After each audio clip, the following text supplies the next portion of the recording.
Pak Julius 13.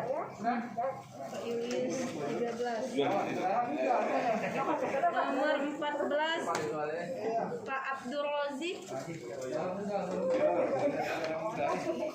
Catat darah muda ya. Pak Abdul Rozik nomor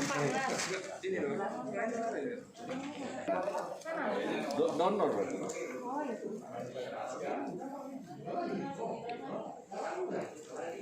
Reaso apa sih donor?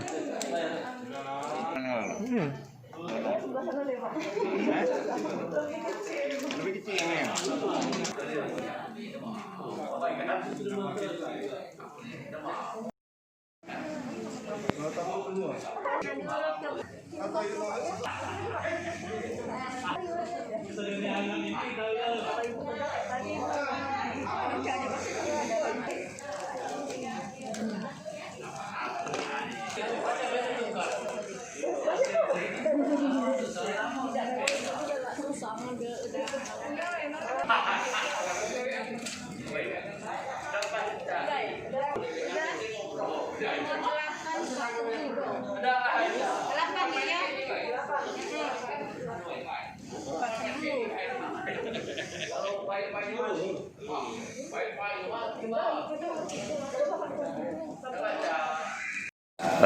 Kita mendeteksi apakah ada dari pejabat eselon 2 Kabupaten Muara Enim yang reaktif terkait dengan COVID-19 ini di Muara Enim.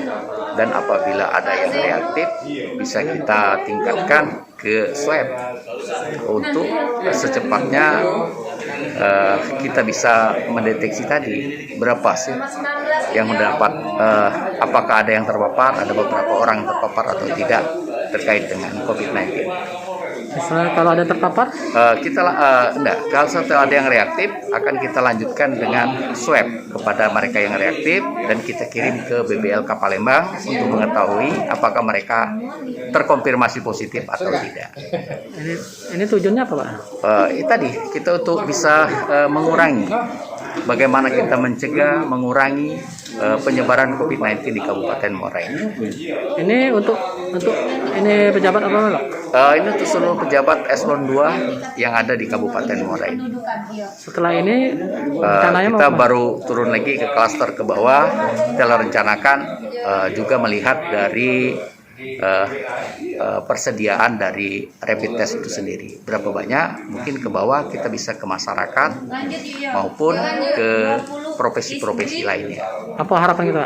Harapannya dengan adanya rapid ini, mudah-mudahan kita bisa secepat mungkin mengatasi penyebaran COVID-19 di Kabupaten Muara Enim.